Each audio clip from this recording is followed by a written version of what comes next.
तो बताओ theory of production में क्या क्या पढ़ लिया था हमने, क्या क्या पढ़ लिया था, कहाँ तक पढ़ लिया था, नहीं क्या क्या पढ़ लिया था, क्या मैंने क्वेश्चन क्या पूछा,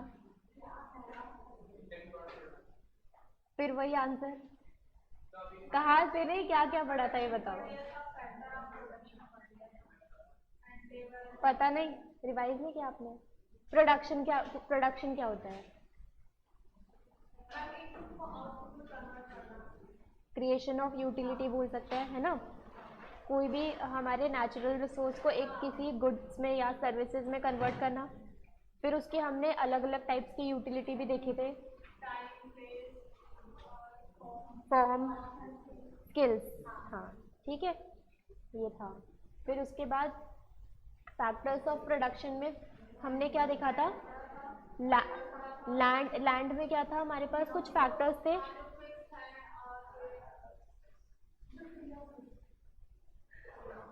फ्री गिफ्ट ऑफ नेचर, हाँ, और क्या,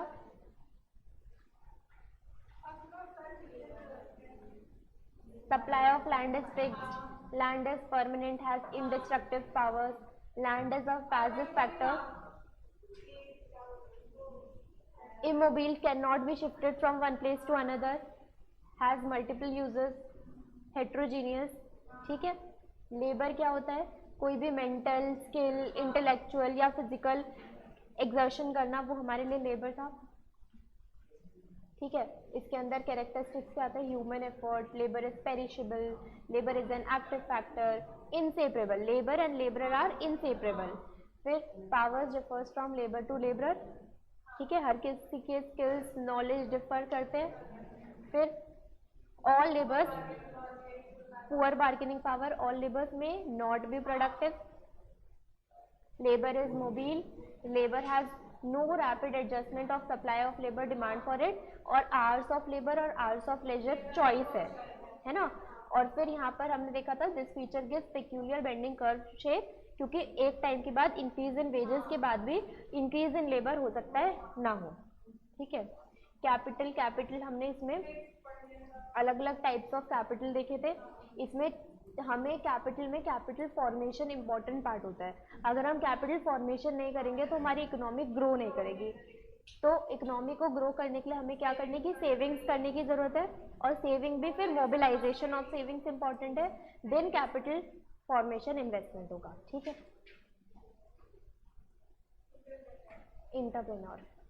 इंटरप्रेन्योर कौन होता है, जो बाकी के फैक्टर्स को कंबाइन करता है ना। Having explained the three factors, namely land, labor, capital, we now turn to description of the fourth factor of production, the entrepreneur. It is not enough to say that production is a function of land, capital and labor. There must be some factor which mobilizes these factors, combines them in right proportion and initiates the process of production and bears the risk involved. तो entrepreneur कौन है, जो सारे factors of production को combine करेगा, right proportion में combine करेगा, जो प्रोसेस ऑफ प्रोडक्शन स्टार्ट करेगा, और उसके थ्रू जो रिस्क भी वो साथ में बेयर कर रहा होगा, ठीक है। This factor is known as entrepreneur. He has been called the organizer, manager और the risk taker. एंटरप्रेन्योर कौन होता है?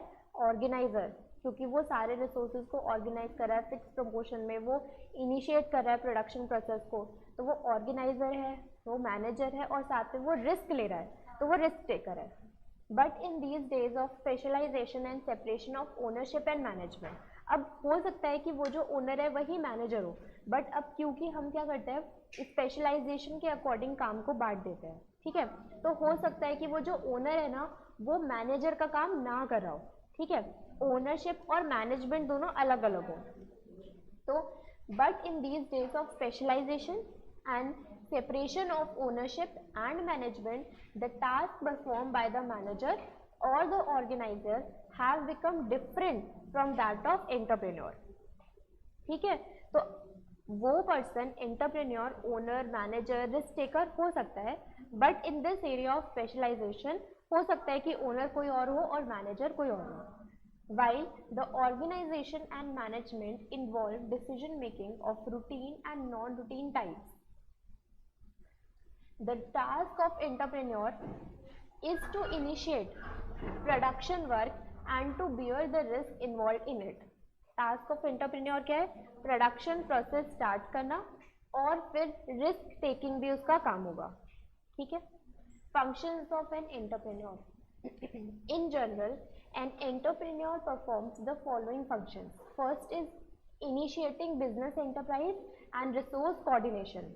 वो बिजनेस को शुरू कर रहा है, वो प्रोडक्शन प्रोसेस स्टार्ट कर रहा है और वो रिसोर्सेज को कोऑर्डिनेट, वो सारे आपका जो लैंड लेबर कैपिटल है उसको कोऑर्डिनेट कर रहा है, उसको ऑर्गेनाइज कर रहा है इन अ करेक्ट प्रोपोर्शन। ठीक है, इफेक्टिव मैनर में।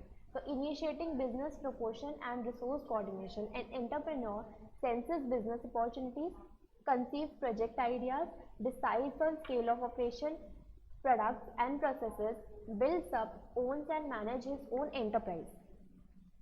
अब मेरे को आइडिया आया कोई बिजनेस स्टार्ट करने का, बट मैंने इनिशिएट नहीं करा, तो मैं एंटरप्रेन्योर नहीं हूँ, है ना। Idea, conceive the project idea, decide the scale of operation और साथ में start the production process.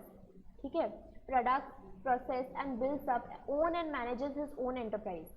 The first and foremost function of an entrepreneur, first function क्या होता है उसका? To initiate business enterprise. An entrepreneur perceives opportunity, organizes resources needed for exploiting that opportunity and exploits it. He undertakes dynamic process of obtaining different factors of production, land, labor and capital, bringing about coordination among them and using these economic resources to secure higher productivity and greater yield. Entrepreneur idea conceive करेगा कोई business शुरू करने का, then वो अपने सारे resources को organise करेगा, रिसोर्सेज को ऑर्गेनाइज करने के बाद वो उनको इस तरीके से प्रोडक्टिविटी शुरू करेगा, प्रोडक्शन शुरू करेगा ताकि वो ज़्यादा से ज़्यादा प्रोडक्टिविटी कर सके, उससे ग्रेटेस्ट यील्ड फिर प्रॉफिट अर्न कर सके। ठीक है। An entrepreneur hires the services for various other factors of production and pays them fixed contractual rewards.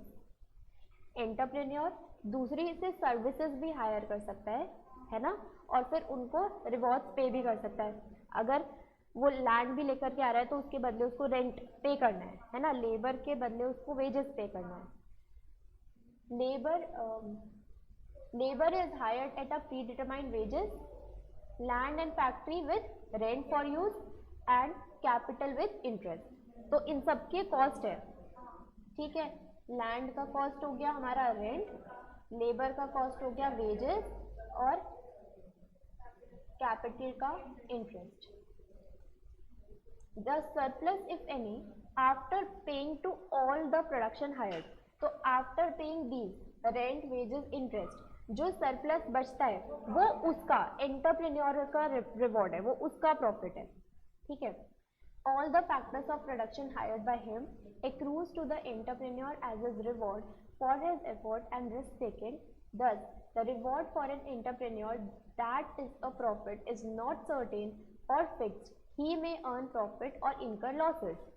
जो एंटरप्रेन्योर का जो एंटरप्रेन्योर का रिवॉर्ड है वो फिक्स नहीं है, वो प्रॉफिट भी अर्न कर सकता है और लॉस भी अर्न कर सकता है, और प्रॉफिट कितना अर्न करेगा वो भी फिक्स नहीं है। Other factors gets payment agreed upon irrespective of whether the entrepreneur makes profit or losses. Labour hire कर रहा है तो उसको तो फिक्स्ड वेजेस पे करनी है, जितने अमाउंट के लिए उसको हायर किया होगा उतना तो पे करना ही है। लैंड के लिए रेंट तो पे करना ही करना है, लेकिन जो एंटरप्रेन्योर का प्रॉफिट है वो डिपेंड करता है कि कितनी उसकी अच्छी प्रोडक्टिविटी है, कितने अच्छे से उसने वर्क करा है ना। और फिर ये सब कुछ एक फिक्स्ड अमाउंट पे करने के बाद जो बचेगा वो उसका अपना रिवॉर्ड होगा, and it might be loss also. ठीक है। सेकेंड, रिस्क बियरिंग और अनसर्टेनिटी बियरिंग। अब क्योंकि वो बिजनेस कर रहा है एक डायनामिक एनवायरनमेंट में, तो कोई भी चेंजेस आ सकते हैं, गवर्नमेंट पॉलिसी में चेंज हो सकता है, हमारे इकोनॉमी में कोई भी चेंज आ सकता है, तो इसलिए वो बहुत ज़्यादा रिस्क भी बियर कर रहा है साथ के साथ। ठीक है। The ultimate responsibility for the success and survival of business lies with the entrepreneur. What is planned and anticipated by the entrepreneur may not come true, and the actual course of event may differ from what is anticipated and planned. उसने जो सोचा होगा, उसने जो plan किया होगा, वो actual performance से हो सकता है डिफरेंट हो, है ना. The economy is dynamic. Economy हमारी चेंज होती रहती है. हमारे पास टेक्नोलॉजिकल चेंजेस आते हैं, हमारे पास पॉलिटिकल चेंजेस आते हैं, हमारे पास है ना एनवायरमेंटल चेंजेस आते हैं. The economy is dynamic and changes occur every day. The demand for a commodity, the cost structure, fashions and taste of the people and government policy regarding taxation, credit, interest rate, etc. may change. तो ये सब चीज़ें change हो सकती है. Fashion, taste, government policy, government ने कितना tax decide करा है, क्रेडिट की क्या पॉलिसी है, इंटरेस्ट रेट पॉलिसी, ये सब चीज़ें चेंज हो सकती है. All these stages brings about the changes in the cost and demand conditions of the firm. Cost उससे इंक्रीज भी हो सकती है, डिक्रीज भी हो सकती है. तो बिजनेस फर्म के कंडीशंस, उसके डिमांड सप्लाई चेंज हो सकते हैं. It may happen that as a result of certain broad changes which were not anticipated by the entrepreneur. हो सकता है कुछ चेंजेस उसने पहले से एंटिसिपेट नहीं किए थे. The firm has to incur losses. Thus, the entrepreneur has to bear these financial risks. तो इसलिए वो एंटरप्रेन्योर क्या है, रिस्क टेकर है, क्योंकि इकोनॉमी इज डायनामिक. तो इसमें चेंजेस आ सकते हैं and those changes may not be anticipated by him before. तो इसलिए वो लॉस हो सकता है और ये रिस्क उसको बियर करना पड़ेगा. Apart from financial risk, the entrepreneur also faces technological risk which arise due to inventions and improvement in techniques of production, making the existing technique and machine obsolete. ठीक है, एक सेकेंड रुकना, चलो छोड़ो बाद में. अब apart from financial risk, the entrepreneur also faces technological risk which arise due to inventions and improvement in techniques of production, making the existing techniques and machine obsolete.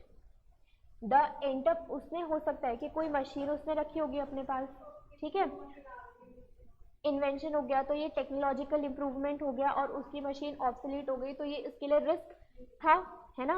हो सकता है उसने ये एंटिसिपेट ना करा हो और उसने अपने रिप्लेसमेंट ऑफ मशीन के बारे में ना सोचा हो, तो इसलिए उसको लॉस हो सकता है. ठीक, हाँ, तभी तो हम डेप्रिसिएशन भी करते रहते हैं ना, डेप्रिशिएट करते हैं मशीनरी को. एक्चुअल में हम एक रिजर्व क्रिएट करके रखते हैं ताकि हम रिप्लेस कर सकें. The entrepreneur has to access and bear the risk. However, Frank Knight is of the opinion that profit is the reward of bearing uncertainties. तो प्रॉफिट क्या है, ये वही तो रिवॉर्ड है कि हम जो अनसर्टेनिटी बियर कर रहे हैं, हम जो लॉस होने के चांसेस जो है उसको बियर कर रहे हैं, रिस्क ले रहे हैं, उसी के लिए हमें क्या मिल रहा है, प्रॉफिट मिल रहा है. नहीं तो हमारे पास वो पॉइंट भी था जहाँ पर हम रिस्क नहीं भी ले सकते थे, है ना. अगर हम कोई जॉब करते हैं, ठीक है, तो वहाँ पर वो रिस्क हम बियर नहीं करते, एंटरप्रेन्योर जो रिस्क लेता है. तो इसलिए हम वो ना करके अगर हम कोई बिजनेस कर रहे हैं तो एंटरप्रेन्योरशिप में हम रिस्क ले रहे हैं और रिस्क लेने की वजह से ही हमें प्रॉफिट अर्न हो रहा है. तो यहाँ पर इसलिए profit is the reward for bearing uncertainties. An entrepreneur need not bear the foreseeable risk such as of fire, theft, burglary, etc. as these can be insured against. कुछ ऐसे रिस्क हो सकते हैं जो कि हम इंश्योर कर सकते हैं, ठीक है ना. फायर इंश्योरेंस, थेफ्ट, इन सब का इंश्योरेंस हम ले सकते हैं. Uncertainties are different from the risk in the sense that these cannot be insured against and therefore the entrepreneur has to bear them. तो अनसर्टेनिटीज का मतलब क्या है, अनसर्टेनिटीज का मतलब है कि वो वाला रिस्क जिसे हम सिक्योर नहीं कर सकते, जिसके अगेंस्ट हम इंश्योरेंस नहीं ले सकते, और अगर वो हैपन हो जाती है वो सिचुएशन, तो उसे बियर करना पड़ेगा एंटरप्रेन्योर को. For example, therefore the entrepreneur has to bear them. For example, genuine business uncertainties such as change in taste, emergence of competition, etc. Can not be foreseen or insured against. Thus an entrepreneur earns profit because he bears uncertainty in dynamic economy where the changes occur every day. While nearly all functions of an entrepreneur can be delegated or entrusted with paid managers, risk bearing cannot be delegated to anyone. हम हमारे functions को delegate कर सकते हैं, है ना? Specialisation के according management को हम डेलीगेट कर सकते हैं, कोई भी फंक्शन हम डेलीगेट कर सकते हैं, वो ड्यूटी वो रिस्पॉन्सिबिलिटी हम दे सकते हैं, बट रिस्क बियरिंग किसको करनी पड़ेगी? एंटरप्रेन्योर को, ठीक है? Therefore, the risk bearing is most important function of an entrepreneur और रिस्क बियरिंग का ही जो रिवॉर्ड है वही उसका प्रॉफिट होता है.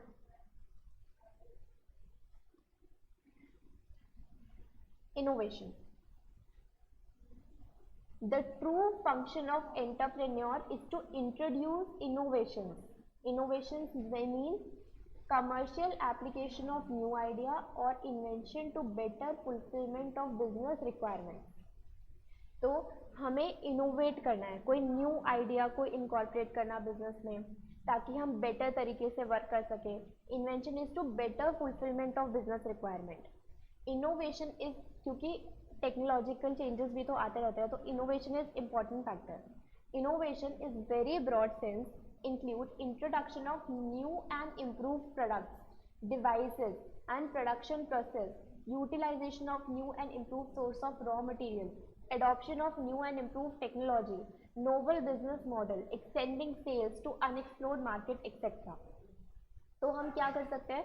हम हमारे बिजनेस को इम्प्रूव करने के लिए हमें जो ये टेक्नोलॉजिकल चेंजेस है उसके अकॉर्डिंग वर्क करना चाहिए.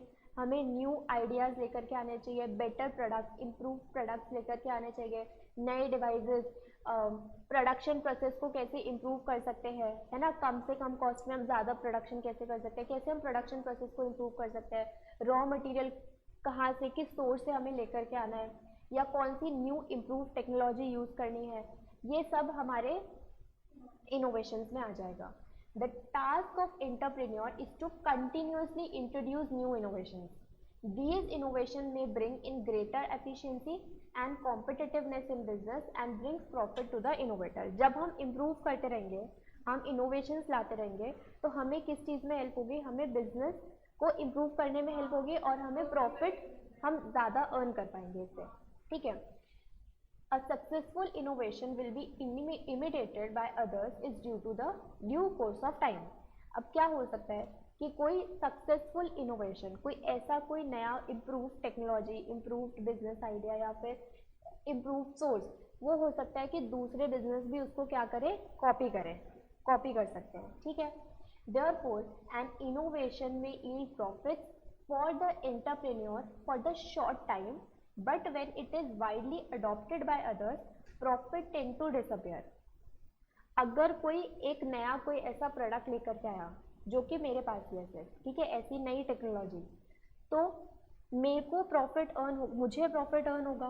बट अगर फिर थोड़े टाइम के बाद मेरा जो वो बिजनेस आइडिया था वो बहुत सारे लोगों ने कॉपी कर लिया, तो मेरा जो शेयर रहेगा प्रॉफिट में वो डिक्लाइन हो जाएगा, है ना? और क्योंकि वो बढ़ जाएगा बाकी सब बिजनेसेस में भी. तो न्यू इनोवेशन की वजह से वो जो इंक्रीज प्रॉफिट होता है वो शॉर्ट रन के लिए रहता है. लेकिन फिर अगर दूसरे बिजनेसेस उसको इमिटेट, उसको कॉपी कर लेते हैं, तो वो जो प्रॉफिट है वो कम हो जाता है, ठीक है? It may disappear, that profit will disappear after a period of time. The entrepreneur promote economic growth of a country by introducing new innovations from time to time and contributing to technological progress. But innovations involve risk, and only a few individuals in the society are capable of introducing new innovations. Innovation involves risk, and only a few individuals in society are capable of new innovations. The greater the innovative ability, the greater the supply of entrepreneurs in the economy, and greater will be the rate of technological progress.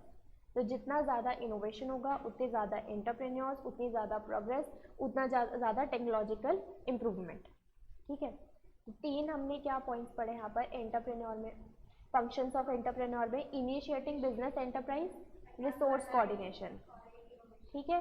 फिर risk bearing, most important factor of entrepreneur, risk bearing जो कि वो delegate भी नहीं कर सकता है, और अनसर्टेनिटी बियरिंग, ठीक है। फिर दूसरा इनोवेशन,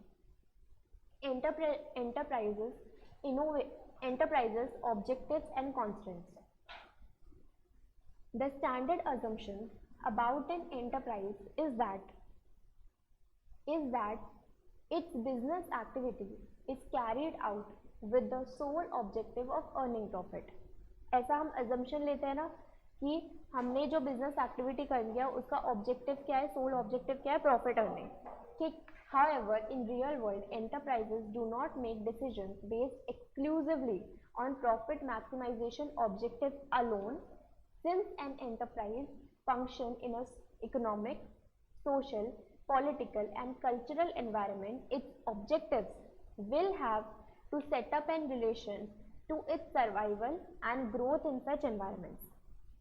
वैसे हमने क्या माना कि हमारा बेसिक ऑब्जेक्टिव क्या रहता है एंटरप्राइज का, प्रॉफिट अर्निंग, बट इसके दूसरे और ऑब्जेक्टिव्स भी हो सकते हैं, जैसे organic objective, economic objective, social objective, human objective, national objective, ये सब, ठीक है। अब इसको पढ़ते हैं एक एक करके। First, organic objective, the basic minimum objective of all kinds of enterprises is to survive and to stay alive, ठीक है। एटलीस्ट उसे उतना तो अर्न करना है कि वो सरवाइव कर सके, ठीक है। An enterprise can survive only if it is able to produce and distribute products और services at a price which enables it to recover its cost. तो एटलीस्ट उसे इतना तो अर्न करना है जितना कि उसकी कॉस्ट इनकर हो रही है सर्वाइव करने के लिए। अगर वो उतना भी अर्न नहीं कर पाएगा तो बिजनेस सर्वाइव ही नहीं कर पाएगा और वो खत्म हो जाएगा, ठीक है। If an enterprise does not recover its cost of staying in business, it will not be in a position to meet its obligations to its creditors, suppliers, employees, which with the result that it forced into bankruptcy. अगर वो उतना survive करने लायक भी earn नहीं करेगा तो वो अपने क्रेडिटर्स को पेमेंट नहीं कर सकता, वो अपने जितनी भी लाइबिलिटीज हैं पे नहीं कर पाएगा, वो अपने एम्प्लॉयज़ को सैलरी पे नहीं कर पाएगा, रेंट पे नहीं कर पाएगा, जो बेसिक चीज़ें हैं वो पे नहीं कर पाएगा। तो इसलिए वो बैंकरप्सी सिचुएशन क्रिएट हो सकती है और हमारा बिजनेस बंद हो सकता है। Therefore, the survival of an enterprise is essential for the continuance of its business activity. Once the enterprise is assured its survival, it aims at growth and expansion. सबसे पहले सर्वाइवल इज इम्पॉर्टेंट, उसके बाद हम growth, ज़्यादा से ज़्यादा profit earning के बारे में सोचते हैं, ठीक है। Growth is as an objective has assumed importance with rise of professional managers. R.L. Marriage theory, a firm assures that goal that managers of a corporate firm set for themselves is to maximize the firm's balanced growth rate subject to managerial and financial constraints. मतलब हमारे पास जो वो आ रहे हैं, complications आ रहे हैं, उसके चलते हुए भी हम किस तरीके से हमारी ग्रोथ को मैक्सिमाइज कर सके, एक बैलेंस्ड ग्रोथ रेट देख सके, तो वो करना ही हमारा एक ऑब्जेक्टिव है, ठीक है। In corporate firms the structural division of ownership and management yields opportunity for managers to set goals which may not conform to utility function of owners shareholders. It is pointed out that ability or success of manager is judged by their performance in promoting the growth or expansion of the firm, and rewards obtained by them are reflection of their success in achieving growth of the firm and managed by them. While owners want to maximize their utility function relate to profit, capital, market share and public reputation. Manager की performance better हो रही है, ये हम कैसे देख सकते हैं कि वो किस तरीके से वो प्रमोट कर रहे हैं ऑब्जेक्टिव्स को, अपने बिजनेस को, कैसे ग्रोथ हो रही है, कैसे एक्सपैंड कर रहे हैं और उसके अकॉर्डिंग उनको कितना रिवॉर्ड मिल रहा है, ठीक है। लेकिन जो ओनर है वो मैक्सिमाइज करता है utility function in relate to profit maximisation, capital या मार्केट शेयर, पब्लिक रेप्यूटेशन कैसे मैक्सिमाइज, कैसे इंक्रीज, कैसे अच्छी होगी, the manager want to maximise their utility function which include salary, power, status, job security. ये सब कौन चाहता है? मैनेजर चाहता है। बट ओनर क्या चाहता है? ओनर प्रॉफिट को इंक्रीज करना चाहता है, मार्केट शेयर, मतलब अलग अलग जो हमारे पास बिजनेसेस है उसमें हमारा मार्केट शेयर इंक्रीज हो जाए, ऐसा ओनर की रिक्वायरमेंट है। पब्लिक रेपुटेशन इंक्रीज करने की रिक्वायरमेंट किसकी है? ओनर की है। और मैनेजर क्या है? उसकी सैलरी कैसे इंक्रीज हो, उसकी पावर कैसे इंक्रीज हो, उसकी स्टेटस, उसकी जॉब सिक्योरिटी रहे। ठीक है, मैनेजर क्योंकि एम्प्लॉय है और ओनर वो एंटरप्रेन्योर है जिसने बिजनेस शुरू करा था। तो ओनर क्या है? Overall increase of business. ठीक है, but manager increase of his power. ठीक है, although there is divergence and some degree of conflict between these utility functions, तो इन दोनों में क्या हो सकता है? डिग्री ऑफ conflict हो सकता है। Maris argues that most of the variables incorporated in both of them are positively related to the size of the firm. Therefore, two utility function convergence into single variable, namely steady growth in the size of firm. The manager do not aim at optimizing profit, rather than they aim at optimizing the balanced growth of the firm, which involves optimization of rate of increase in demand for the commodities of the firm and rate of increase in capital supply. Basically हम क्या कर सकते हैं कि इनके goals को अगर हम एक कर दें, ठीक है, मैनेजर की अगर नीड है सैलरी की ग्रो करना, तो हम उसको बोल सकते हैं कि अगर आपने ये वाला टारगेट पूरा किया, मार्केट शेयर इंक्रीज करा, तो आपकी सैलरी इंक्रीज होगी, है ना। तो हम इनके गोल्स को इनकॉर्पोरेट कर सकते हैं, जो कन्फ्लिक्टिंग हो सकते हैं हम उसको एक कर सकते हैं। ठीक है, तो उससे क्या होगा? प्रॉफिट इंक्रीज होगा, हमारा वही रेपुटेशन इंक्रीज होगा, बिजनेस अच्छे से वर्क करेगा। तो हमारा ऑर्गेनिक ऑब्जेक्टिव क्या था? सबसे पहले तो सर्वाइव करना, और सर्वाइवल के बाद एक्सपेंशन और growth. Economic objectives, the profit maximising behaviour of the firm has been the most basic assumption made by economists over the last more than 200 years and is still at the heart of neoclassical microeconomic theory. This assumption is simple, rational, quantitative, and amenable to equilibrium analysis. Under this assumption, the firm determines price and output policy in such a way as to maximize profit within constraints imposed to technology, finance, etc. मतलब कि ये सब होते हुए कि technological changes, finance, ये सब होते हुए हमारा इकोनॉमिक ऑब्जेक्टिव, हमारा ऑब्जेक्टिव क्या है? Maximising profit. The investor accepts that their company will earn sufficient profit in order to ensure fair dividends to them and improve the prices of stock. Investors क्या expect करते हैं? कि उनको इतना sufficient profit हो कि वो अपने डिविडेंड्स पे कर सके। डिविडेंड हम कैसे पे करते हैं? प्रॉफिट से पे करते हैं। तो एक फेयर अमाउंट ऑफ डिविडेंड हम पे कर सके हमारे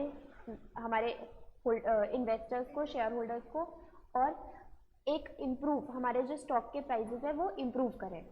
ठीक, नॉट ओनली अगर कंपनी अच्छा परफॉर्म करेगी तो उसके प्राइसेस इम्प्रूव होंगे। ठीक है, not only investors but creditors and employees are also interested in a profitable enterprise. Creditors will be reluctant to lend money to an enterprise which is not making profits. अब हमने क्या बोला कि सिर्फ investors ही नहीं देख रहे प्रॉफिट इंक्रीज होना, बल्कि जो क्रेडिटर्स है, एम्प्लॉयज है, वो भी इंटरेस्टेड है, बिकॉज क्रेडिटर्स ने अपना क्रेडिटर्स से हमने बोरो किया है, creditors have lend money to the enterprise. तो वो क्यों देखना चाहते हैं? ताकि वो कंपनी उनको पे बैक कर सकती है कि नहीं। ठीक है, और एम्प्लॉयज क्यों? क्या हुआ? एम्प्लॉयज क्यों? Increase in salary, wages, perquisite of employees can come only out of profit. Employees क्यों देखना चाहते हैं? क्योंकि वो चाहते हैं कि इंक्रीज इन सैलरी, या फिर जो लेबर है वो इंक्रीज इन वेजेस, या फिर एम्प्लॉयज मतलब उनको प्रॉफिट से ही, अगर प्रॉफिट कंपनी अच्छा परफॉर्म करेगी, कंपनी ज़्यादा अच्छा परफॉर्म करेगी, ज़्यादा अच्छा प्रॉफिट अर्न करेगी, तो उनकी सैलरी वेजेस इंक्रीज होगा, तो एम्प्लॉयज भी इससे ध्यान देते रहेंगे। ठीक है। The definition of profit in economics is different from the accountants definition of profit. Profit in accounting sense is the difference between total revenue and total cost. Accounting में हम यही लेकर के चलते हैं, हमारा जो भी रेवेन्यू है उसमें से हम एक्सपेंसेस माइनस कर देते हैं तो हमारा प्रॉफिट आ जाता है पीएनएल में. हमारे जितनी भी इनकम आती है सारे एक्सपेंसेस माइनस करते हैं, नेट प्रॉफिट आता है. ठीक है. Economic profit is difference between total revenue and total cost, but the total cost here include both explicit and implicit cost. आगे पढ़ रहे हैं. तो सबसे पहले हमने क्या देखा, अकाउंटिंग सेंस में प्रॉफिट का मतलब सिंपल रेवेन्यू माइनस कॉस्ट, लेकिन इकोनॉमिक सेंस में इस प्रॉफिट का एक ब्रॉडर मतलब है ना, जहां पर हम रेवेन्यू को कॉस्ट से माइनस कर रहे हैं और वो cost it may be both explicit and implicit. Accounting profit considers only explicit cost. Accounting profit सिर्फ क्या लेता है, एक्सप्लिसिट कॉस्ट. अकाउंटिंग प्रॉफिट क्या लेता है, रेवेन्यू में से सिर्फ ये जो कॉस्ट माइनस कर रहे हैं कैसी कॉस्ट है, एक्सप्लिसिट कॉस्ट है. लेकिन इकोनॉमिक प्रॉफिट हम कैसे निकालते हैं, रेवेन्यू में से इम्प्लिसिट कॉस्ट भी और एक्सप्लिसिट कॉस्ट भी माइनस करके. ठीक है. अब हाँ अभी पढ़ रहे. देखो, इम्प्लिसिट कॉस्ट मतलब cost of self owned factors used by entrepreneur in his own business. Since economic profit includes these opportunity cost, implicit cost हमारा क्या है, opportunity cost associated with self-owned factors. It is generally lower than accounting profit. हमने क्या बोला, implicit cost क्या होता है, opportunity cost. जैसे कि मैंने बिजनेस शुरू करा, ठीक है, मेरे पास जो सेविंग थी मैंने वो अपने बिजनेस में लगाई. ठीक है. उस कैपिटल का कुछ और भी तो हो सकता था, है ना, मैं उसे किसी और के बिजनेस में भी तो इन्वेस्ट कर सकती थी, बट मैंने वो ना करके मैंने अपने बिजनेस में लगाया. ठीक है. तो अगर मैं दूसरी जगह इन्वेस्ट करती, मुझे वहां से इंटरेस्ट या डिविडेंड मिलता, जो कि मुझे अब नहीं मिल रहा. ठीक है. तो ये वो वाली कॉस्ट है जो कि मुझे मिल सकती थी बट नहीं मिल रही है अभी. ठीक है. वो वाली कॉस्ट क्या है, implicit cost, opportunity cost. Opportunity cost पढ़ा होगा ना आपने, अपॉर्चुनिटी नहीं, नो नहीं, रुको, लड़ो मत, रुक जाओ, शांति शांति. अपॉर्चुनिटी कॉस्ट, अपॉर्चुनिटी क्या होती है कि जो हमने फॉरगो कर दिया, जो हमने छोड़ दिया, जो हम कर सकते थे बट हमने फॉरगो कर दिया, वो होता है. समझे कि मेरे पास कैपिटल थी, मेरे पास मेरे सेविंग अकाउंट में कुछ अमाउंट था, वो मैंने कहीं और इन्वेस्ट ना करके मैंने अपने बिजनेस में इन्वेस्ट करा. तो वो जब मैं कहीं और इन्वेस्ट करती तो उससे मुझे इंटरेस्ट अर्न होता, है ना, जो कि मुझे इंटरेस्ट अर्न अब नहीं हो रहा. तो वो इंटरेस्ट मैंने फॉरगो कर दिया. तो जो हम फॉरगो करते हैं ना वो होता है अपॉर्चुनिटी कॉस्ट. समझ में आया. जैसे कि आपके पास 3 ऑप्शन है, 1, 2 एंड 3. आपके पास ऑप्शन है कि आप सैलरी, आपको एक जॉब मिल रही है जिसकी सैलरी है ₹40,000 पर मंथ. ठीक है. एक आपको जॉब मिल रही है, जॉब 2 है जिसकी सैलरी है 50,000. एक जॉब मिल रही है जिसकी सैलरी है 60,000 पर मंथ. तो आप कौन सी चूज करोगे, 60,000 वाली चूज करोगे. लेकिन आप जब 60,000 वाली चूज कर रहे हो तो आप 2 चीजें फॉरगो भी तो कर रहे हो ना. तो अपॉर्चुनिटी कॉस्ट क्या होती है, next best alternative foregone. Next best alternative foregone. तो नेक्स्ट बेस्ट ऑल्टरनेटिव हमारे पास क्या था, 50,000 था.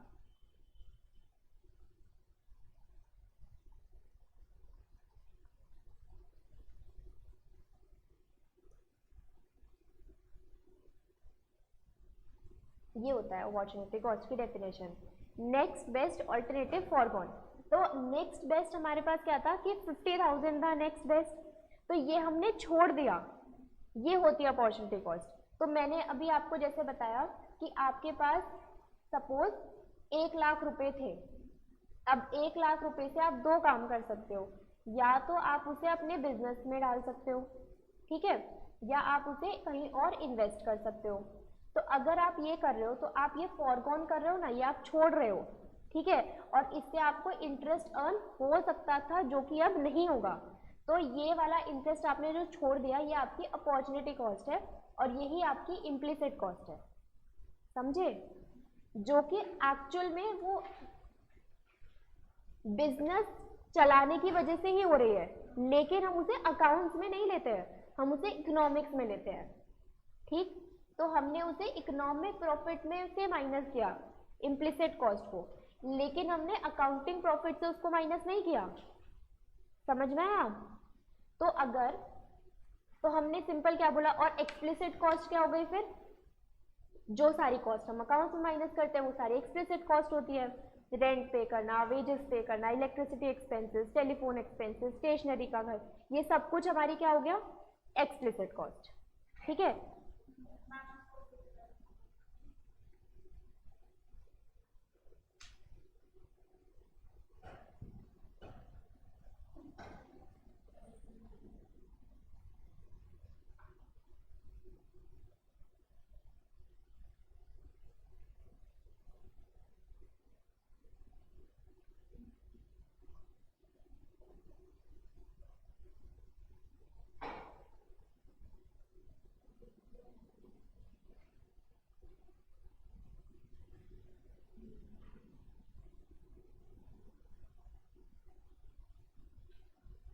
हाँ फोन चला लो आप। ब्रेक किसने दिया, वो लिख रही है इसलिए रुकी हूँ मैं। क्या काम, नहीं दिखाओ जरा, काम दिखाना, देखो।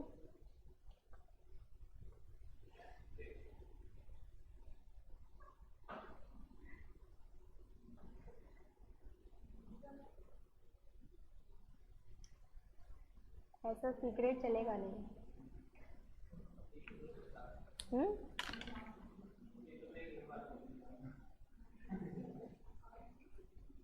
मैं बता दूं,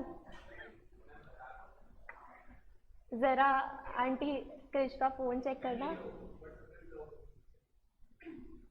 क्रिश का फोन चेक करना, कुछ सीक्रेट चल रहा है इसके फोन में। तो साइड में रखो, बैग के अंदर डाल दो फोन को। हाँ बस अब ठीक है,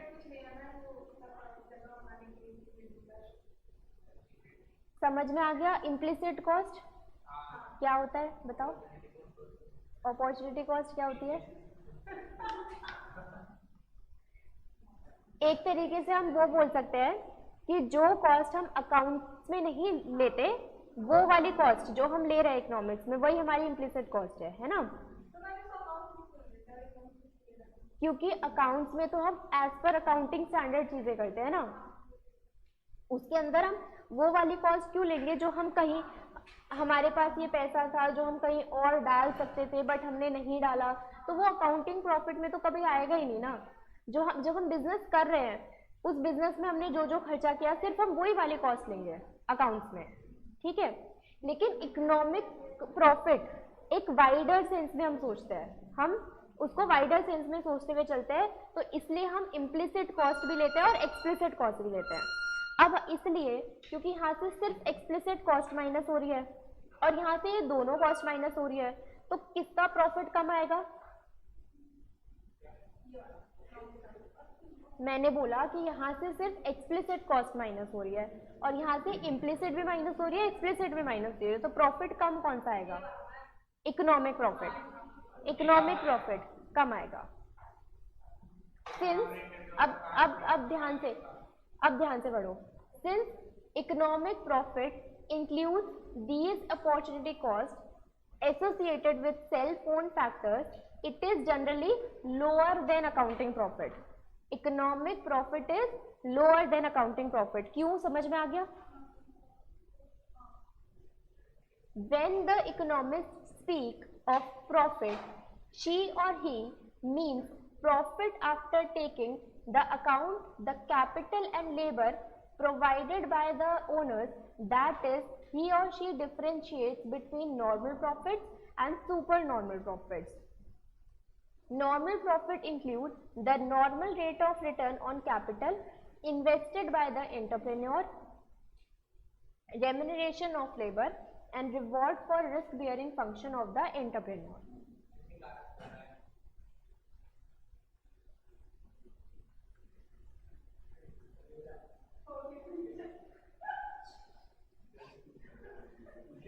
normal profit, zero economic profit is a component of cost.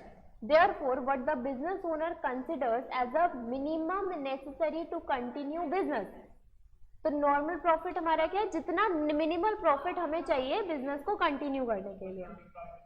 Super normal profit क्या है, इकोनॉमिक प्रॉफिट और abnormal profit over and above normal profit. जब हम नॉर्मल प्रॉफिट से ज्यादा अर्न कर रहे हैं वो हमारा क्या है, super normal profit.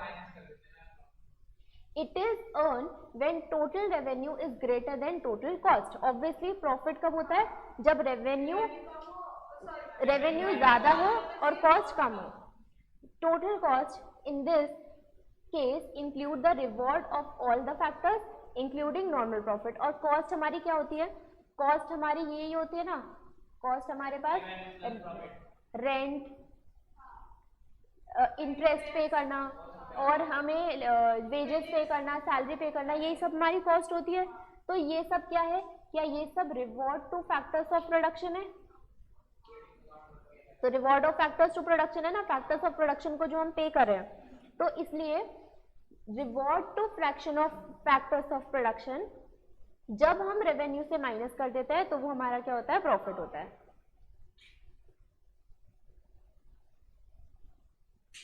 The profit maximization objective has been subject to severe criticism in recent years. मैंने कुछ छोड़ दिया क्या, क्या बोलो.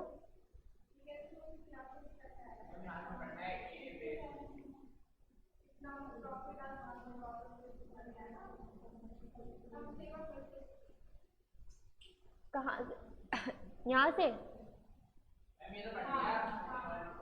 Super normal profit is also called economic profit. Super normal profit को हम इकोनॉमिक प्रॉफिट भी बोलते हैं. देखो इकोनॉमिक प्रॉफिट तो क्योंकि over and above normal profit ही है ना, यहाँ पर सिर्फ हम ये माइनस करते हैं तो एक नॉर्मल प्रॉफिट निकलता है, ठीक है. लेकिन हम इतनी कॉस्ट, हम इम्प्लिसिट भी एक्सप्लिसिट भी माइनस कर दे रहे हैं तो जो हमारा प्रॉफिट निकल के आ रहा है वही हमारा इकोनॉमिक प्रॉफिट है. और नॉर्मल प्रॉफिट ऑब्वियसली कम होगा, जैसे अकाउंटिंग प्रॉफिट कम है, इकोनॉमिक प्रॉफिट हमारे पास ज्यादा है, ठीक है. तो जो सुपर नॉर्मल प्रॉफिट है वही हमारा क्या है, इकोनॉमिक प्रॉफिट है, ठीक है.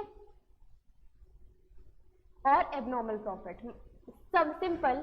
नॉर्मल प्रॉफिट वो प्रॉफिट है जब हम रेवेन्यू में से कॉस्ट माइनस कर दे रहे हैं, ठीक है, जो हमें मिनिमम अमाउंट का प्रॉफिट चाहिए टू सरवाइव द बिजनेस, ठीक है. लेकिन अगर हम उससे कुछ ओवर एंड अबव अर्न करेंगे तो वो हमारा होगा सुपर नॉर्मल प्रॉफिट, ठीक है. माइनस क्यों करेंगे, total cost in this case include the reward of all the factors. The profit maximization objective has been subject to severe criticism in recent years. Many economists have been pointed out that all firms do not aim to maximize profit. कुछ economist ने ऐसा बोला कि सारे firms का main objective सिर्फ profit earning नहीं होता, ठीक है. Some firms try to achieve security and subject to reasonable level of profit. कुछ फर्म्स का ये भी होता है कि हम एक बैलेंस बना करके रखें.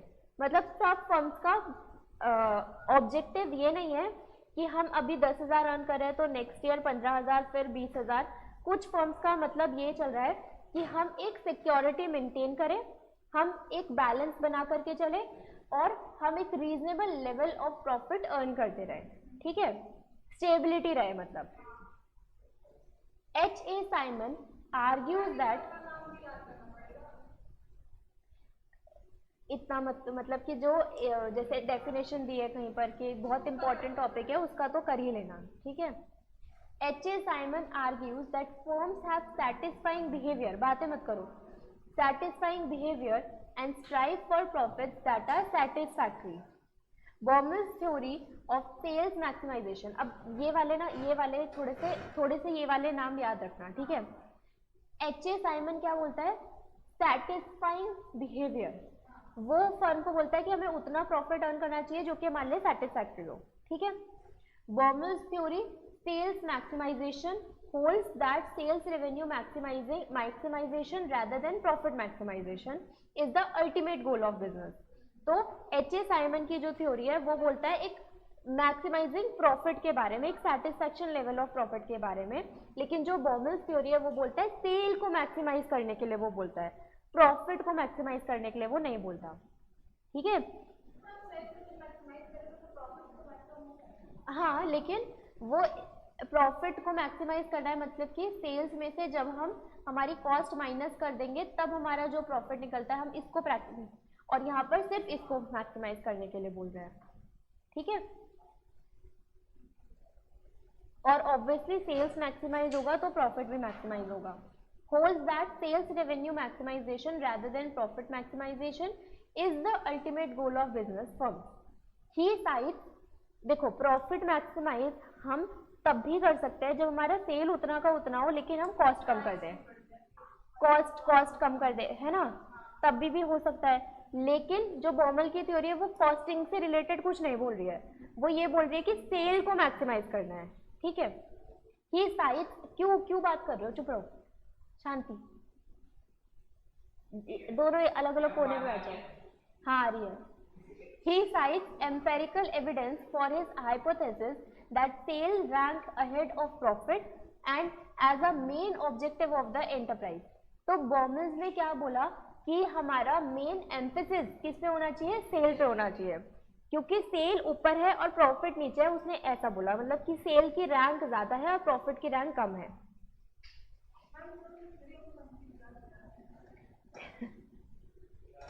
देखो सिंपल आपको याद रखना है, एच.ए. साइमन की थ्योरी क्या बोलती है, एक सैटिस्फैक्टरी प्रॉफिट मैक्सिमाइजेशन, और दूसरी बॉमल्स थ्योरी क्या बोलती है, सेल्स मैक्सिमाइजेशन, बस, ठीक है।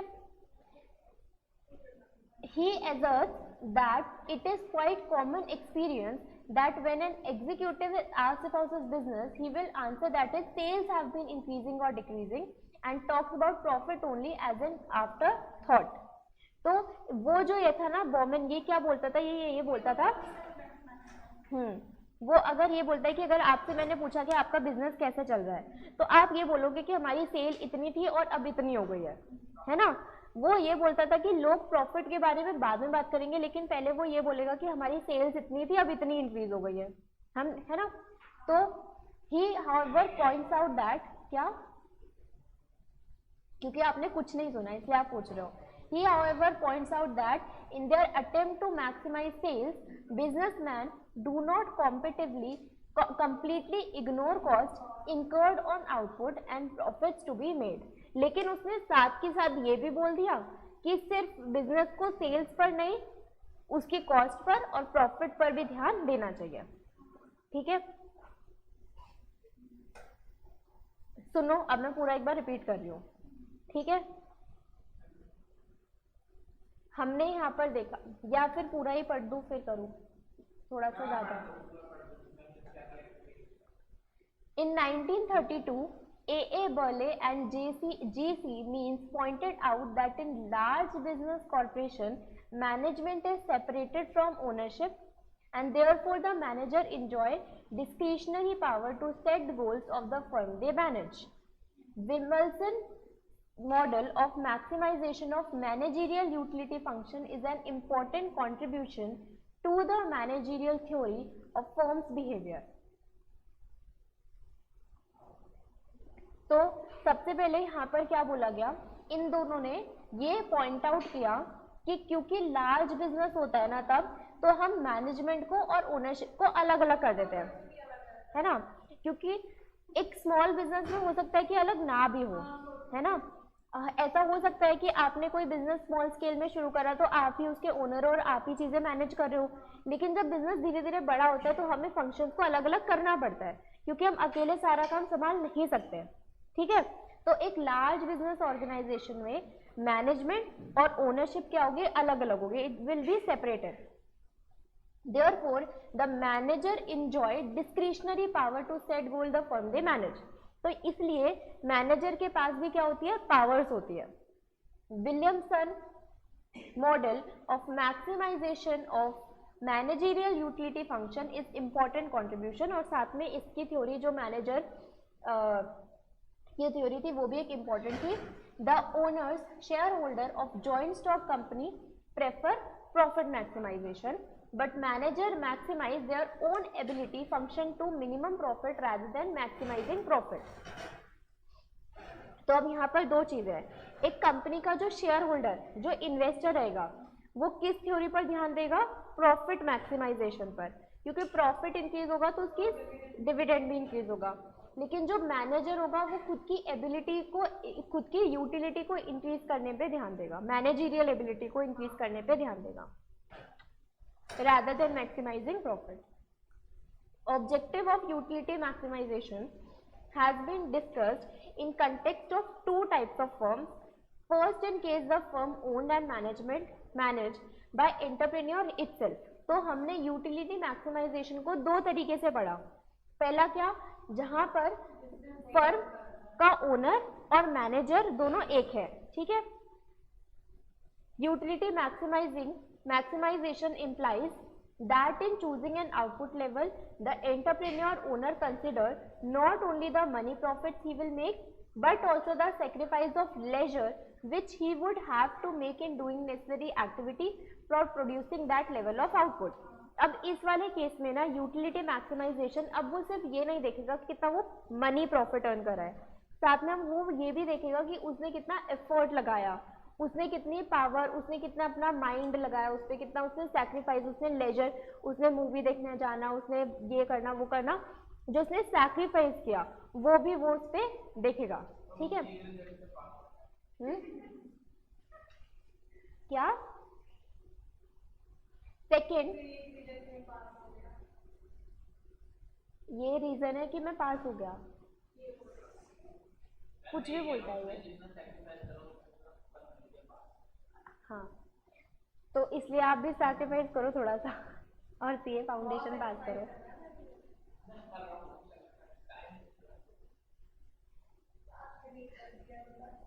अब फर्स्ट हो गया, सेकंड क्या है, in case of large joint stock companies the utility function of manager और executives of those companies includes not only profit which they earn for the share holders but also for promotion of sales, maintaining lavish offices, seeking to have larger number of staff under their supervision, etc. In this case, the manager will maximize his utility by attaining a best combination of profits and above mentioned other objectives. साथ में जहाँ secondly हम क्या देखेंगे, second में manager और owner अलग अलग नहीं है, फंक्शन ऑफ मैनेजर भी हो रहा है, एग्जीक्यूटिव्स भी इसके अंदर हो रहा है, ठीक है, वो सब चीजें भी हो रही है। Sid and March suggest 4 possible functional goals in addition to profit. तो इन दोनों ने क्या बोला, सिर्फ प्रॉफिट के फंक्शन के साथ और भी चीजें जैसे कि प्रोडक्शन गोल, इन्वेंट्री गोल, सेल्स गोल और मार्केट शेयर गोल, ये भी हमारे गोल्स हैं।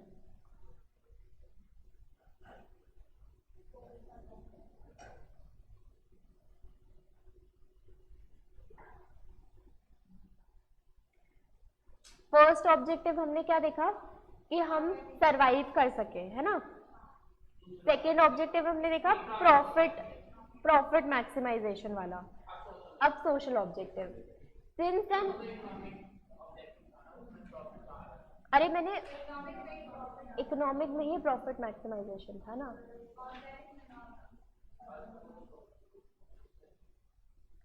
आगे social objective, since an enterprise lives in a society, it cannot grow unless it meets the needs of society. Some of the important social objectives of business are to maintain a continuous and sufficient supply of unadulterated goods and articles of standard quality. First हम क्या देख सकते हैं, हम survive नहीं कर सकते अगर हम सोसाइटी की नीड्स को भी फुलफिल नहीं करेंगे। तो अगर हम इलीगल काम करेंगे, हम ऐसी चीजें कर रहे होंगे जिससे सोसाइटी को डिग्रेड हो रहा है, वो सोसाइटी के रिसोर्सेज खत्म हो रहे हैं बिना किसी यूज के, तो हम सरवाइव नहीं कर पाएंगे। तो इसलिए हमें सोशल ऑब्जेक्टिव्स भी इंपॉर्टेंट होते हैं, ठीक है। तो अगर हमें हमारे गुड्स की कंटिन्यूअस और सफिशिएंट सप्लाई रखनी है, हम उतना सप्लाई कर सके, तो हमें कैसे गुड्स बनाने चाहिए, अनएडल्ट्रेटेड गुड्स, मतलब कि कुछ मिक्स नहीं होना चाहिए। जैसे कि मिल्क है तो उसके अंदर दूध के अंदर पानी नहीं मिला के दो, या फिर कुछ ऐसा केमिकल या कुछ ऐसी चीजें नहीं होनी चाहिए। हाँ, प्योर मतलब कि सही तरीके के गुड्स होने चाहिए जो हम सप्लाई करेंगे, अनएडल्ट्रेटेड गुड्स नहीं होने चाहिए।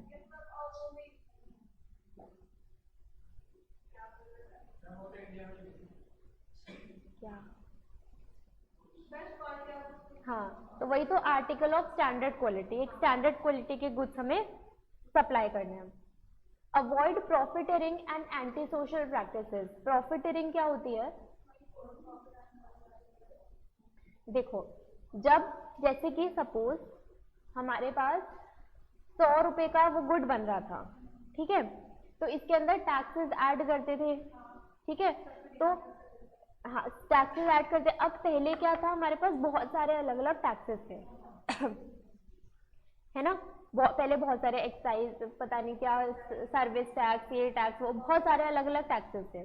तो सब टैक्सेस ऐड करने के बाद हमारा जो कॉस्ट आता था वो सपोज आता था 120 रुपए, ठीक है, लेकिन अब क्योंकि सिर्फ और सिर्फ जीएसटी है और टैक्स ऑन टैक्स भी नहीं लग रहा है, टैक्स पे हम टैक्स भी नहीं लगा रहे हैं, हमारे पास एक ही टैक्स है, तो हो सकता है यहाँ पर हमारा टैक्स घट के 10 रुपये हो गया, तो गुड हो गया 110 रुपए का, ठीक है।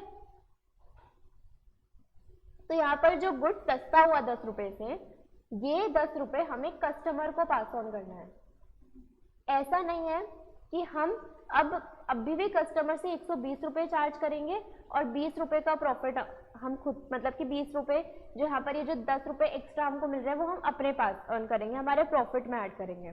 जो ऐसी किसी चीज की वजह से हमारा कॉस्टिंग कम होता है ना, वो हमें कस्टमर को पास ऑन करना होता है कि अब हम कस्टमर को 120 से 110 पे सेल करेंगे, ठीक है।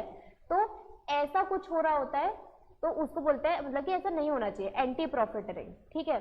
तो हमें ये ध्यान देना है कि हम प्रॉफिटरिंग को अवॉइड करें, हम ऐसी चीज ना करें, ठीक, और एंटी सोशल प्रैक्टिसेस ना करें, ऐसी प्रैक्टिसेस ना करें जो कि सोशल नहीं है, जो कि नहीं होनी चाहिए हमारी सोसाइटी में, ठीक है।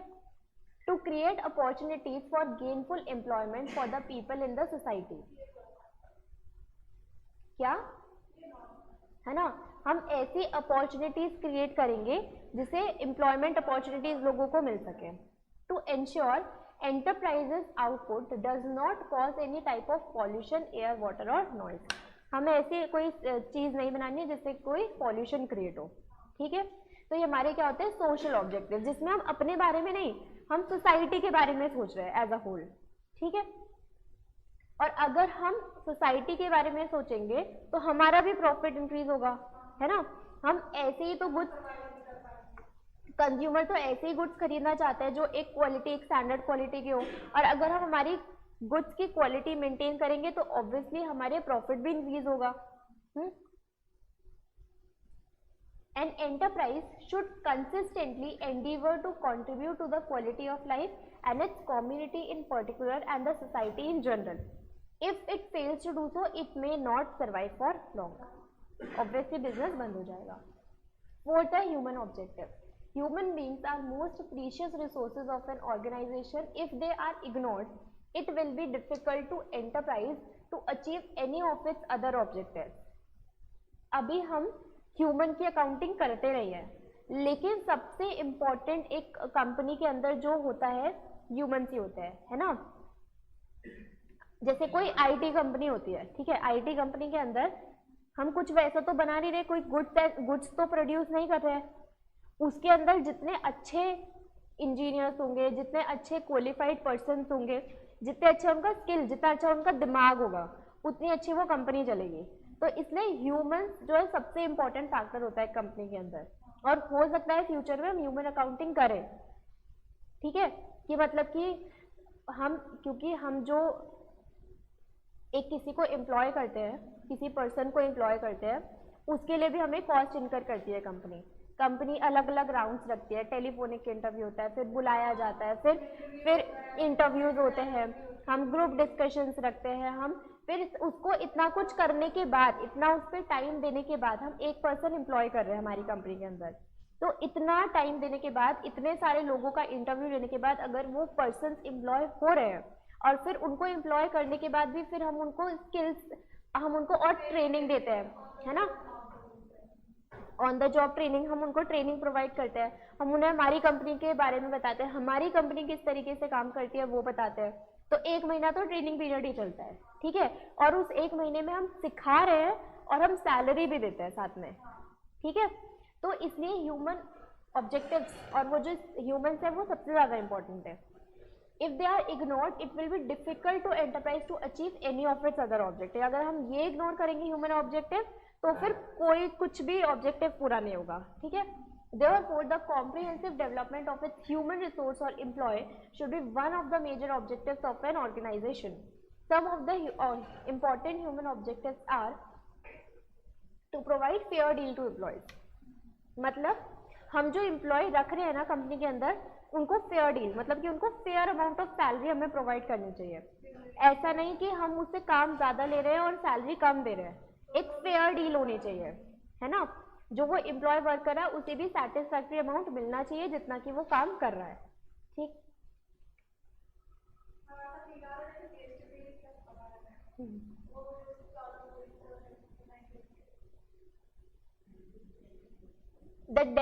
To develop new skills and abilities and provide a work climate in which they will grow as mature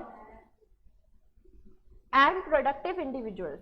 तो अब यहाँ पर क्या है, हमें तो हमें साथ में ये भी ध्यान देना है कि वो जो ह्यूमन रिसोर्स है ना, वो डेवलप भी कर रहा है अपने आप को, नई स्किल्स भी सीख रहा है, अपनी नई एबिलिटीज भी दे रहा है, वो ग्रो कर रहा है हमारी कंपनी में। To provide employees an opportunity to participate in decision making in matters affecting them. साथ में वो जो एम्प्लॉय है उसको अपॉर्चुनिटी देनी है डिसीजन मेकिंग में पार्टिसिपेट करने की। ऐसा नहीं है कि हमने उसको काम बोला और बस वो करेगा, ठीक है। जब हम कुछ डिस्कशन कर रहे हैं तो उसको भी हमें पार्टिसिपेशन का राइट देना चाहिए, उसे भी हमें बोलने का मौका देना चाहिए। To make job content interesting and challenging. ऐसा नहीं है कि मैंने बस बोला ये आप जाओ और वहाँ पर ये कर दो, ठीक है। हमें बल्कि इंटरेस्टिंग और चैलेंजिंग बनाना चाहिए जॉब को, ठीक। If the enterprise is conscious of its duties towards its employees, it will be able to secure their loyalty and support. तो अगर एक एंटरप्राइज ये सब चीजें फुलफिल करेगा तो एम्प्लॉय भी लॉयल्टी के साथ वर्क करेगा, है ना, और सिक्योर भी फील करेगा। तो ह्यूमन ऑब्जेक्टिव्स भी इम्पोर्टेंट है। हाँ, national objective. An enterprise should endeavor for fulfillment of national needs and aspirants and work towards implementation of national plans and policies. Obviously हमें national plan और policies के according ही work करना है, हम nation के against तो जा ही नहीं सकते हैं, ठीक है। Some of the national objectives are to remove inequality or opportunity and provide fair opportunity to all the work and to progress.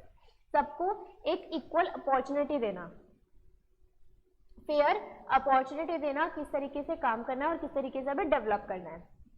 To produce according to national priorities. National priorities के according हमें production करना। अगर national priority है कोई consumer good बनाने की तो हम वो प्रोडक्शन कर रहे हैं, तो नेशनल प्रायोरिटी जैसे हमारे इंडियन सिटीजन जो प्रायोरिटी देते हैं जिस गुड की, वो प्रोडक्ट प्रोड्यूस करना। To help the country to become self-reliant and avoid dependence on other nations. हमें ऐसी कोशिश करनी चाहिए कि हम इंडिया में, है ना, क्या था वो, मेड इन इंडिया कैंपेन था ना, कि हम बाहर से इंपोर्ट ना करें बल्कि हम इंडिया में ही प्रोड्यूस करें, ठीक है। सेल्फ रिलायंट होना है, हमें किसी दूसरी कंट्री पे, हाँ, किसी दूसरी कंपनी पे डिपेंडेंट नहीं रहना है, ठीक।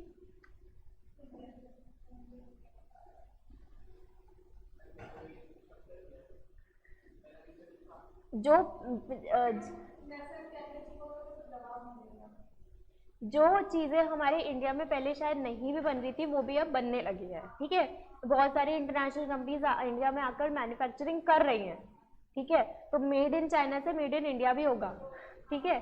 To train young man as apprentices and thus contribute in skill formation of the economy and growth. साथ में कंपनीज को क्या करने की जरूरत है, जो यंग मैन जैसे क्रिश जैसे लोग, ठीक है, यंग मैन, ठीक है, उनको स्किल फॉर्मेशन सिखाना चाहिए, उनको स्किल कैसे जनरेट करते हैं, खुद को कैसे ग्रो कर सकते हैं ताकि वो इकोनॉमी को ग्रो करने में हेल्प कर सके, इस चीज़ों में कंट्रीब्यूट करना चाहिए हमें, ठीक है। Since all the enterprise have multiple goals and they set priorities, this requires appropriate balancing of the objective in order to determine the relative importance of each. Various objectives of an enterprise may conflict with another. हो सकता है कि एक objective दूसरे objective के साथ conflict करे, For example, profit maximization objective may not fully consistent with the marketing objective of increasing market share, which may involve improvement in quality, slashing down of product prices, improved customer service, etc. अब हम क्या बोल रहे हैं, हम ये बोलते हैं कि हो सकता है कि जो हमारा प्रॉफिट एक ऑब्जेक्टिव दूसरे ऑब्जेक्टिव के साथ कन्फ्लिक्ट करे, है ना, वो दोनों सेम डायरेक्शन में ना जाए। ऐसा कैसे हो सकता है, जैसे कि हमारे पास दो ऑब्जेक्टिव है, एक है प्रॉफिट मैक्सिमाइजेशन ऑब्जेक्टिव और दूसरा है मार्केटिंग ऑब्जेक्टिव। प्रॉफिट मैक्सिमाइजेशन क्या बोलेगा, प्रॉफिट को इंक्रीज करे, तो प्रॉफिट को इंक्रीज करे तो गुड्स के प्राइसेस को इंक्रीज करो, कॉस्ट को कम करो, यही बोलेगा प्रॉफिट मैक्सिमाइजेशन। लेकिन मार्केटिंग ऑब्जेक्टिव क्या बोलेगा, क्योंकि हमें मार्केट का शेयर इंक्रीज करना है, तो मार्केट के शेयर को इंक्रीज करने के लिए हमारी डिमांड को बढ़ाने के लिए हमें सब प्राइस को कम करना पड़ेगा। तो ये दोनों ऑब्जेक्टिव एक दूसरे के साथ क्लैश कर सकते हैं, एक बोल रहा है इंक्रीज करो, दूसरा बोल रहा है कम करो, ठीक है। Slashing down of product prices improve this. Similarly, its social responsibility objective may run into conflict with the introduction of technological changes which may cause to unemployment and environmental pollution. अब अच्छा पढ़ लो, तो अब क्या हो सकता है, सोशल रिस्पॉन्सिबिलिटी ऑब्जेक्टिव हमारे दूसरे और किसी ऑब्जेक्टिव के साथ कन्फ्लिक्ट में आ सकता है, जैसे कि हमारा कुछ, या फिर हम ऐसा भी बोल सकते हैं कि हमें टेक्नोलॉजिकल चेंजेस तो लाने हैं, टेक्नोलॉजिकल ऑब्जेक्टिव बोलता है कि टेक्नोलॉजिकल चेंजेस तो लाने हैं, बट ऐसा हो सकता है कि उसकी वजह से एनवायरमेंटल पॉल्यूशन हो रहा हो, है ना। तो सिंपल बस ये बोलना चाह रहे हैं कि हो सकता है कि दो ऑब्जेक्टिव कन्फ्लिक्ट कर सकते हैं। इन सच सिचुएशन, अब इस सिचुएशन में मैनेजर को क्या करना चाहिए, manager has to strike a balance between the two that both can be achieve with reasonable success. एक बीच का रास्ता निकालना चाहिए मैनेजर को, जिससे हम दोनों ऑब्जेक्टिव को फुलफिल भी कर सके और हमारा सक्सेस भी हो सके, ठीक है। In the above paragraphs, we have discussed different objectives of an enterprise. However, no comprehensive economic theory explaining the multitudes of behavior of the firm under various market conditions like perfect monopoly etc. have been developed so far. Therefore, the rest of this book will continue to assume the firm. अब हम आगे मतलब कि आगे chapters में क्या पढ़ेंगे, अलग अलग जो हमारे पास मार्केट कंडीशन है, उन अलग अलग मार्केट कंडीशन में कैसे हम प्रॉफिट मैक्सिमाइजेशन करते हैं ना, वो हम आगे चैप्टर्स में पढ़ेंगे, ठीक है। नहीं, टाइम किसने दिया तुम्हें, किसने बोला, अभी तो 12-16 हो रहे हैं वैसे भी। नहीं,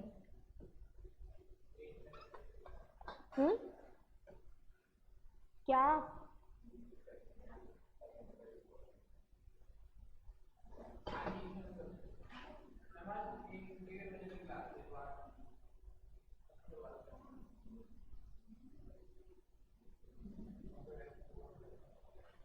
तुम पढ़ कर रहे हो वैसे भी,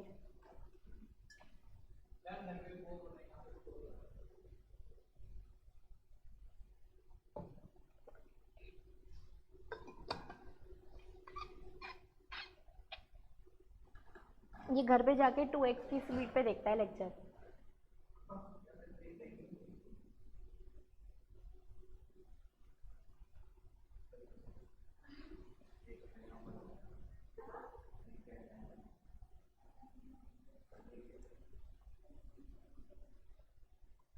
चलो स्टार्ट करें अब आगे।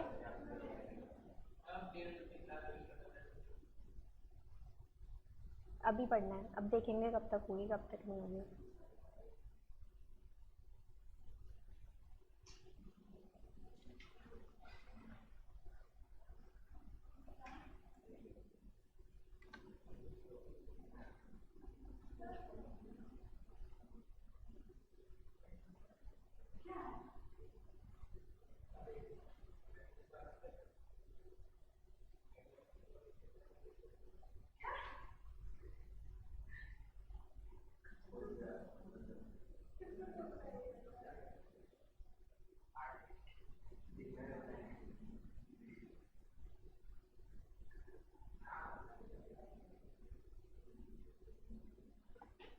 चलो, lack of knowledge and information. The enterprise functions in an uncertain world. यहीं से पढ़ना ना हम.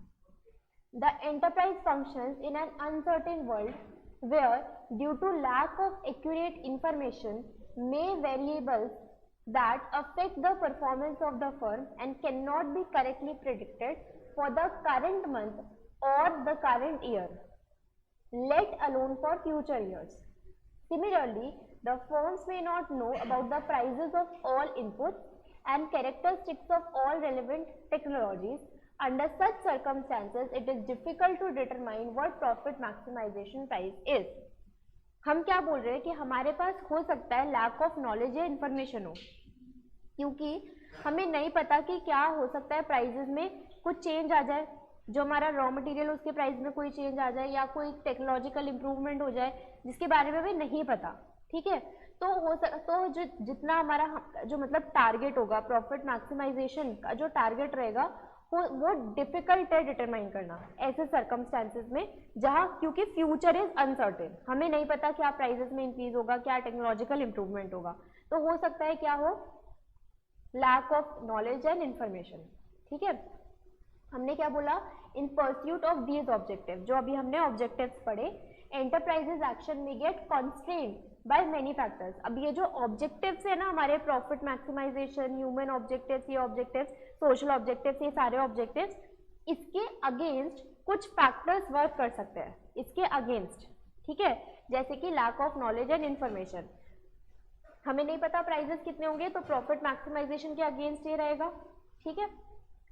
Second, there may be other constraints such as restrictions imposed in public interest by the state of production, price and movement of factors. In practice, there are several hindrances for free mobility of labor and capital. For example, trade unions may place several restrictions on the mobility of labor, or specialized training may be required to enable workers to change occupation. These contingencies may make attainment of profit, maximizing profit a difficult task. साथ में हमारे पास और भी restrictions आ सकते हैं इन objectives को fulfil करने के लिए, ह्यूमन ऑब्जेक्टिव, सोशल ऑब्जेक्टिव्स, इन ऑब्जेक्टिव्स को फुलफिल करने के लिए और भी कंस्ट्रेंट्स आ सकते हैं, जैसे कि क्या, कुछ ऐसे कि free mobility of labour and capital, हम एक स्टेट से दूसरे स्टेट नहीं लेकर के जा सकते, ऐसी कुछ चीज़, या ट्रेड यूनियंस रेस्ट्रिक्शंस डाल देती है. ट्रेड यूनियंस क्या होती है, ग्रुप ऑफ लेबर, है ना, हो सकता है कि वो वेजेस इंक्रीज करने के लिए बोले, या ऐसा कुछ हो सकता है. ठीक है, तो हम इन चीज़ों के चलते हमारा जो ऑब्जेक्टिव था वो हो सकता है अचीव ना हो पाए. ठीक, देयर मे बी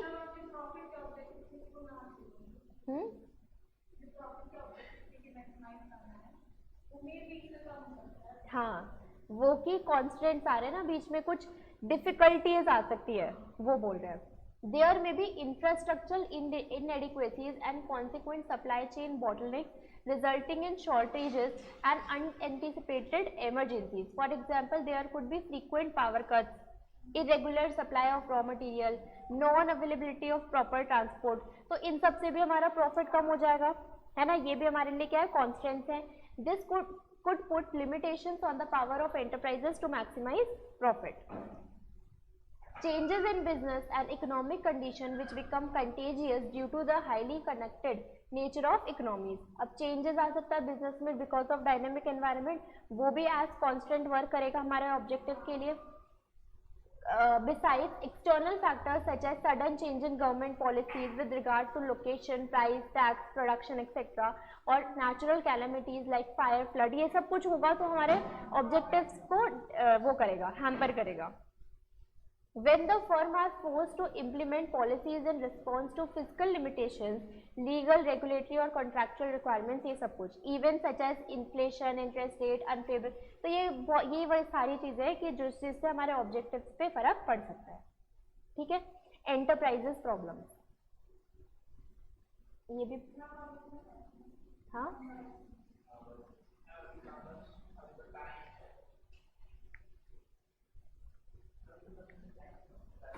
15 मिनट और पढ़ लो. अरे 1:40 तक, नहीं सॉरी 12:40 तक. 12:40, 12:40 तक।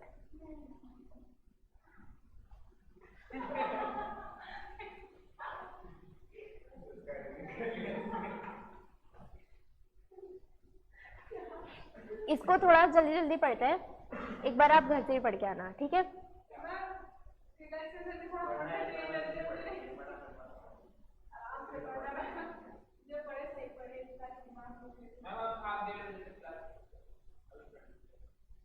तुम तो कुछ भी नहीं पढ़ रहे हो, तुमने कुछ भी नहीं सुना है। जो सुनता है उसका दिमाग थकेगा ना।